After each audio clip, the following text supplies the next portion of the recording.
The hype is real. Today, I'm gonna go over 10 of my guilty pleasure fragrances. All the fragrances on this list have at one point been ultra hyped. Everybody is gonna know about these ones. And out of the entire world of super hyped fragrances, these are 10 that I actually really enjoy wearing. Stick around for this one, guys.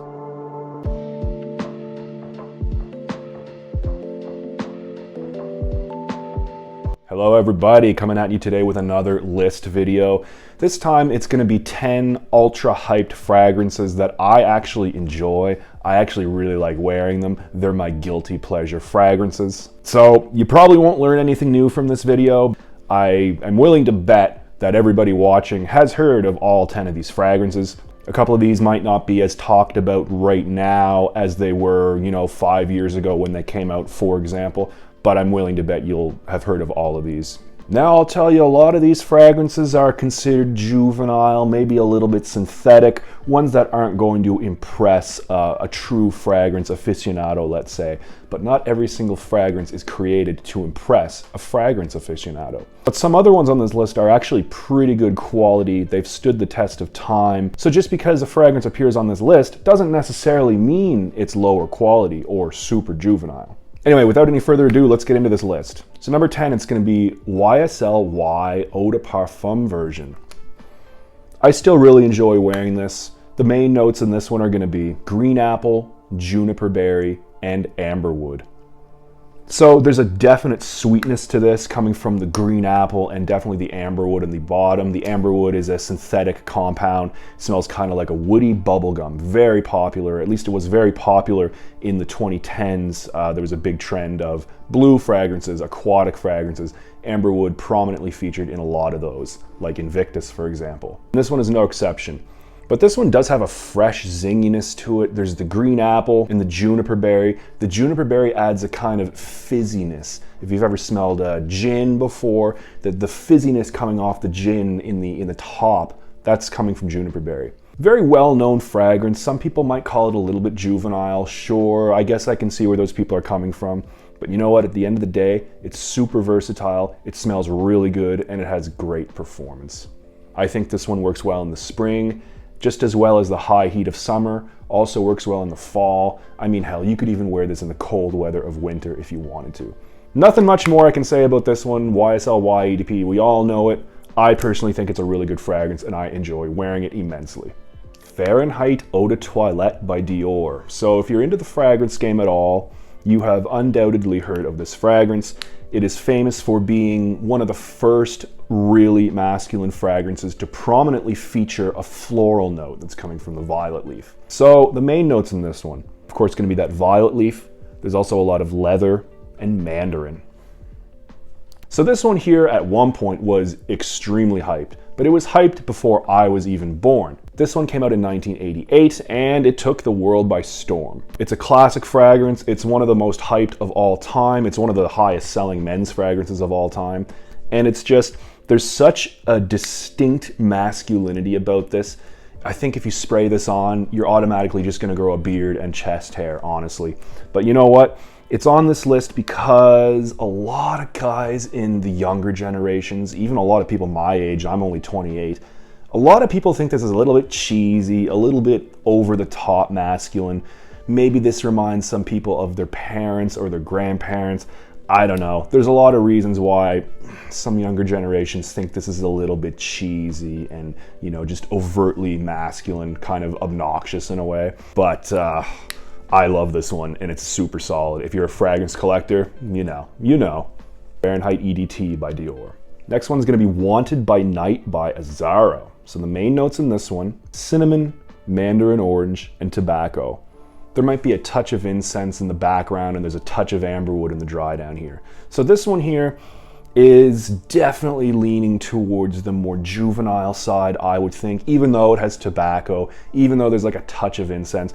The overall impression of this one is just sweetness. There's a little bit of warm spiciness maybe, but mostly it's kind of a sweet fragrance. In fact, it reminds me somewhat of a cross between Invictus Eau de Toilette and Stronger With You Eau de Toilette as well. But it has at the same time its own unique characteristics, mostly from that tobacco. Now, as juvenile as this might be perceived to be, I think it's a really nice wear. It's a very exciting, very fun wearing experience. It gets a ton of compliments. Everybody absolutely loves this. And you know, sometimes in the cooler weather, you just want to throw something on, you just want to smell good. You don't always have to come off super sophisticated. Sometimes you just want to smell good, right? This is a perfect fragrance for any occasion really in the cold weather. Dates, I'd even wear this to the office, wear this going out with friends. Just super versatile, just smells really, really nice. Not daring, it's not challenging, it's just a fun fragrance to wear. And for that reason, I love wearing this. Azzaro Wanted by Night. Next one on this list, the beast, Sauvage Elixir. So out of the entire Sauvage line from Dior, this has got to be my favorite one. And it's also the most unique out of the line. It might have like a vague similarity to the Parfum, but this is really its own thing. So the main notes in this one are going to be nutmeg, lavender, and licorice. This is really the elixir fragrance that started the trend of elixirs. Like nowadays we have Jean Paul Gaultier Le Male Elixir, we have Invictus Victory Elixir, and just some other ones as well. But this one here is where it all started. And as far as I'm concerned, it is still the best elixir fragrance. So this one more or less is an aromatic fougere with some added depth and warmth and spice. It is the most mature out of the Sauvage line, I think by a long shot. And this is just a statement maker. It will get you noticed, maybe sometimes not for the better, but you will be noticed. It's very powerful, it's very sexy, it's attention grabbing, and it just smells great. I find personally that the overall effect that this gives is kind of a spicy smokiness. I definitely perceive a bit of a smokiness to this. And also, that licorice to me is pretty prominent, and I love licorice. I know not everybody does, but one of my favorite notes in fragrances. So yeah, having said that, if you don't like licorice, avoid this. Now, I will admit that although this is a nicely blended fragrance, it smells of decent quality, it's very expensive at retail. I don't recommend purchasing this one at retail. There are some clones of this out there. I've done a review of Assad by Lattafa. You know, it's a good fragrance, Assad, but it's kind of like a more one-dimensional version of this, the real thing. And the performance can't touch this one. The performance on this is just really, really good. So anyway, there are alternatives to this out there. And I say if you really like this fragrance here, definitely check out some discounters. Maybe check eBay or Craigslist or whatever you have in your region. Anyway, Sauvage Elixir, gotta have it on this list. Versace Dylan Blue. This one at one point was my absolute favorite blue fragrance. And if you can see it here, there's almost none left. There's just like a hair left in the bottom of this bottle. This has the distinction of being the only bottle that I've almost finished in its entirety. I absolutely love this one. I used to love it, still love it, and I will continue to love it. The main notes in this one, grapefruit, fig leaf, and ambroxan. So this one, it's an aquatic fragrance, it's blue, it's got a distinct freshness, but the fig leaf also adds a warm greenness to the background. It's not green like a classic aromatic fougere, but it's green in just like an earthy, almost sweet way. Again, you know, it's not the most unique one out there, but it smells awesome. It's well loved by most everybody, and actually the performance on this one is super solid. A lot of times with blue and aquatic fragrances, the performance can leave something to be desired. Not here. This is a great performer, just smells great. And yeah, nothing but good things to say about Versace Dylan Blue. Next one on the list, Spicebomb Extreme by Viktor and Rolf. The main notes in this one are gonna be vanilla, tobacco, and cinnamon. In the background, there's also a little bit of lavender as well. The overall impression that I get from this is like a sweet chai tea.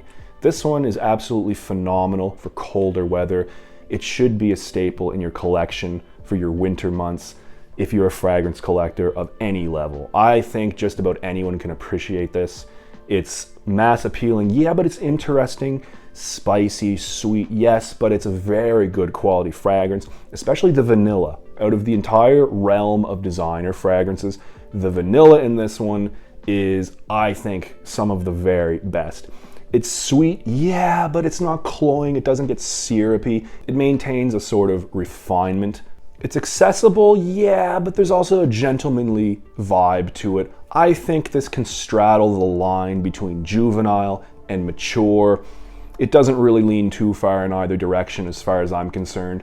Just wear this in the cold weather, you're not gonna regret it, and the performance is amazing as well. So, Spicebomb Extreme by Victor and Rolf. Next one on this list, Bleu de Chanel Eau de Parfum. So this one's older brother, the Eau de Toilette, was one of the fragrances that started the blue genre. This one here is gonna feature prominent notes of grapefruit, pink pepper, and cedar. I also get some musk in the dry down, adds a softness to the fragrance, but those three notes are the most prominent to my nose. As you can see on my 150 milliliter bottle, I use this very frequently in the warmer months. And I do that because it just smells awesome. It's a modern classic blue fragrance. It's zingy, it's fresh, it's got like a slight bit of softness to it, so it lends a gentlemanly quality as well, a little bit of sophistication, while never becoming boring or anything. This is a very energetic fragrance. It puts you in a good mood when you smell it. It's widely loved, but at the same time, I think it would be a little bit more mature than something like YSL EDP, for example. There's a little bit of sophistication and just like a gentlemanly quality to this one, like I said. Now, it's an awesome scent, but again, at retail, this is just astronomically priced. And another thing about Chanel is you can't really find their stuff on discounters for legal reasons. If you try really hard, maybe you could. But honestly, this one has been cloned so many times. There are so many half decent, actually, clones of this one out there. I think you might be better off just going with one of the clones at this point. But if you're a diehard collector, I think this one is definitely one you're gonna wanna have in your collection all the same. Next one on this list is gonna be Invictus Legend by Paco Rabanne. Now, admittedly, this particular flanker was not as hyped as the original Invictus, but I think this one easily can replace the original Invictus, and I think this one, you know, deserves a little bit more hype, to be honest with you. The main notes in this one are gonna be grapefruit, salt, and amberwood. And also, does anybody else detect like a trace amount of coconut in this? I get a little bit of coconut and it just gives it kind of like an exotic tinge. So this one actually maintains facets of the original Invictus DNA. This one might be a little bit more exotic and warm than the original. And it definitely adds a huge dose of saltiness. But at the end of the day, it is unique in the lineup, at least out of the members of the lineup that retain the original DNA. Because we have ones like Invictus Victory and Victory Elixir, for example, that smell nothing like the original Invictus.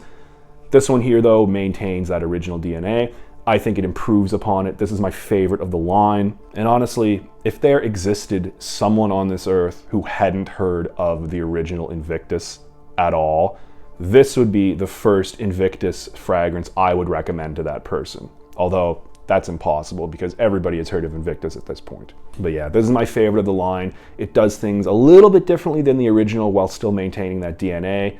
Just a super solid fragrance. Oh, and by the way, the performance on this is just nuclear. It's the best performer in the whole line.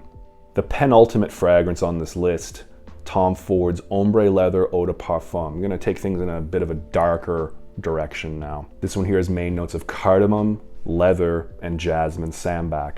So yeah, of course, it's all about that leather. But in the beginning, I get a little bit of a warm cardamom, and in the dry down, there's just a touch of animalic jasmine sambac. It gives like a kind of animalic floral characteristic, as well as traces of like a tea accord. But really, it's all about that leather, like I said. And you know, although this one is still modern at this point, a lot of people use this as the benchmark leather fragrance. When people are talking about leather fragrances, 99.9% of the time, they're going to revert to Tom Ford's Ombre Leather as the reference point. It's a benchmark for leather fragrances. Even though we have ones like Fahrenheit that came out many decades before, This one gets talked about quite a bit. So yeah, it's gotta be the most hyped leather fragrance of this century, and for good reason. It's a really solid fragrance. It smells of really high quality. And honestly, I'm not really a fan of the Tom Ford house in general. They have a couple that I really enjoy, this being one of them. And I think this is among Tom Ford's most amazing fragrances. I would recommend, if you were gonna go and buy a Tom Ford fragrance, let this be your first one. It's such a good, rounded, yet deep leather fragrance. And the performance on this one is nuclear. The projection is really good, but honestly, the longevity on this one is where it shines. This is a 24-hour fragrance on skin. It will last you 24 hours, even longer on clothes. Just a super solid performing fragrance. And for a Tom Ford, it's not even the most expensive out there. You can find this on discounters, usually for a very good price. I recommend this one just all the way. Tom Ford Ombre Leather Eau de Parfum. And last, but certainly not least, this is Sauvage Eau de Toilette. You know, I don't even have to introduce this one. We all know this one. We all know what the bottle looks like. We all know what this smells like. Main notes in this one are gonna be ambroxan, Szechuan pepper, and bergamot. One of the most iconic fragrances of the century. A lot of people say that this smells metallic and synthetic, but then again, it's one of the best-selling fragrances of all time, so clearly a lot of people love it. And I include myself in that group. It's very bold, it's very fresh, and at least when it first came out, it was extremely unique. It's a blue aquatic fragrance, but it really turns up that exotic, spicy, warm Szechuan pepper. It includes the really rindy bergamot and also that ambroxan, so it's gonna give it a warm sea saltiness. I think this one is pretty appealing. I think, honestly, it's pretty unique as well. Is it the most well-blended fragrance out there?